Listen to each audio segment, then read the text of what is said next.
Happy first day of Inktober, everyone! This is my first piece in my Galaxy Girls series, and it's Aries. I am right now laying down my first ink wash. In my supply video, I talked about using salt, and this is where it comes into play. As you can see at the top, it's kind of spreading out the ink wash because I just sprinkled some table salt over it. So the table salt pushes the ink wash away, and it creates this randomized, really awesome texture. So that's kind of what the salt does. I also use some in the watercolor down below. For my Aries girl, I wanted to do something different than your typical bighorn sheep, like curled horns. So I looked up these sheep that have 4 horns. They're really cool. They're called Jacob's sheep, and I'm giving her some of their type of 4 horns to kind of make her look extra powerful and awesome. And I'm just laying down some more ink wash. This is just the first layer, so it's kind of messy, but I kind of have found that laying down a gray layer first really lets highlights pop after, so that's why I have all the white ink that I talked about in my supply video. So first I do the ink wash, and then I go over and do kind of the shadow shapes of the face. It's a little teeny face, so it's a bit of a challenge to paint. But I put down the ink wash first, and then I go over with my brush pens and ink pens to actually do her face, and then lastly I'll do highlights.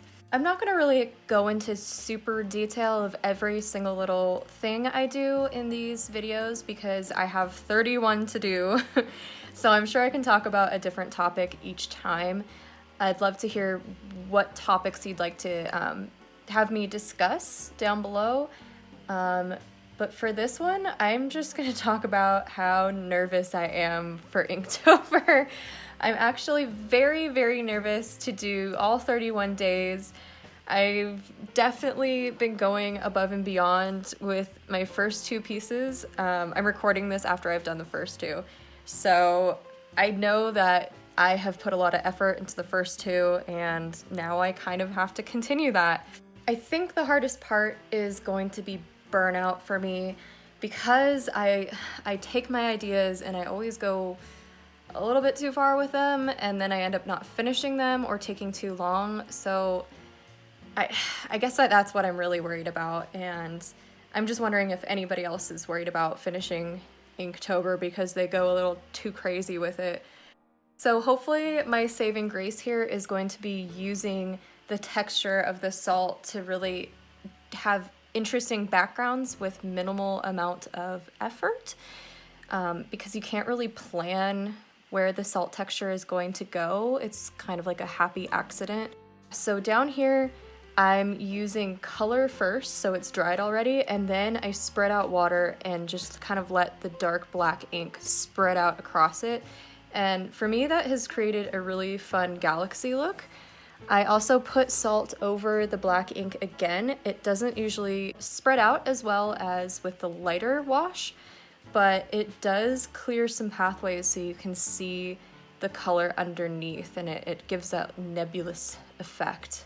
In my supply video, I talked about the different inks I was going to use, and I ended up testing them all out and really, really, really loved the Deleter number 4 black ink. It is super, super dark, and it's also super matte, so it doesn't have too much of a glossy finish. And I really liked how the salt reacted with it. Some of the inks, the salt didn't react at all. I might post kind of my findings. It's not a super interesting test, but if you're interested to see how salt reacts with different inks, maybe I can just post a quick little study I did. So now you can kind of see how laying down the ink wash first helps when I lay down this white ink for the dress. This is going to be a theme throughout this series. I really want to play with white on ink wash as kind of like a fashion aspect.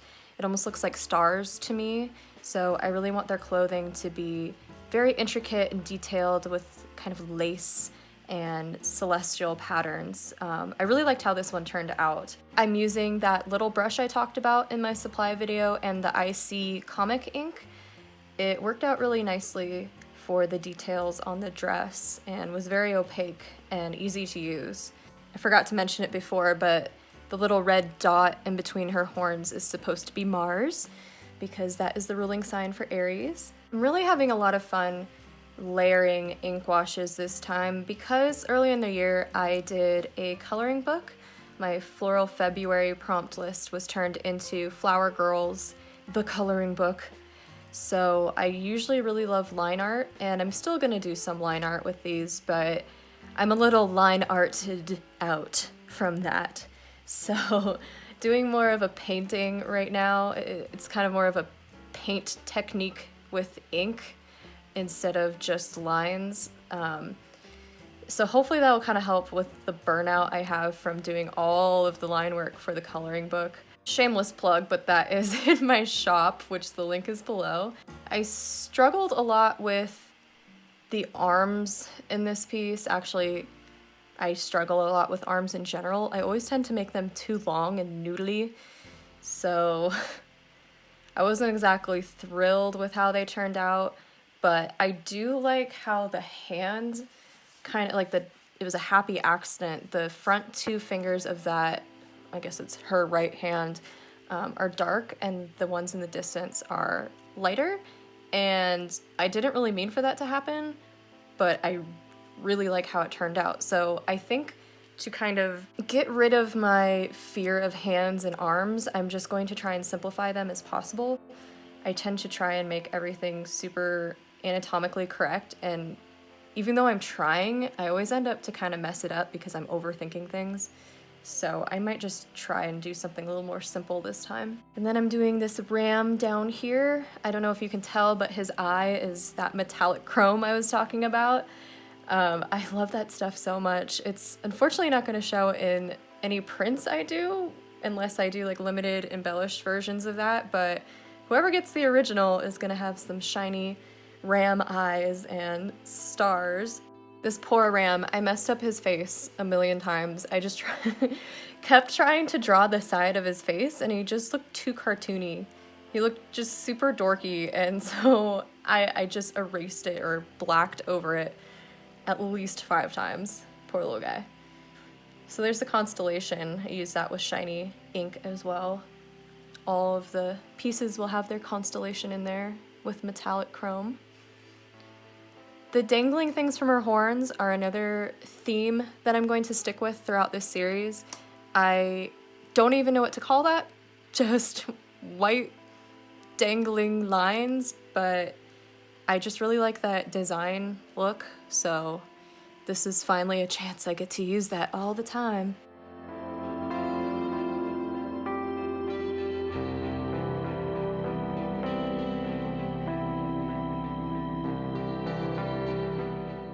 At this point in the end of the drawing, I came across another happy accident. I was kind of bored with the background space. It didn't really flow with her hair. You couldn't see like a difference between her hair and the background between her arms. So I started doing these different shaded lines behind her, and I love how that turned out. I don't know how to describe it. It's just some blocks of lines that happened to work out. And there you have the finished piece. I had a lot of fun with day one. I am anxious, like I said, but if I can keep on top of these, I'm really excited for this series. I feel like I'm painting and with ink the way I've wanted to in a long time, and doing little details that make my soul happy. So all I want to do is little details. Let me know what you guys think about this piece, if you're excited for the series. Tell me what your sign is. I'm personally a Capricorn, but if any Aries are out there, this is for you. The originals of this series will be available when my Kickstarter is live. If they are not offered through the Kickstarter, they will be available at the end of the month as prints as well.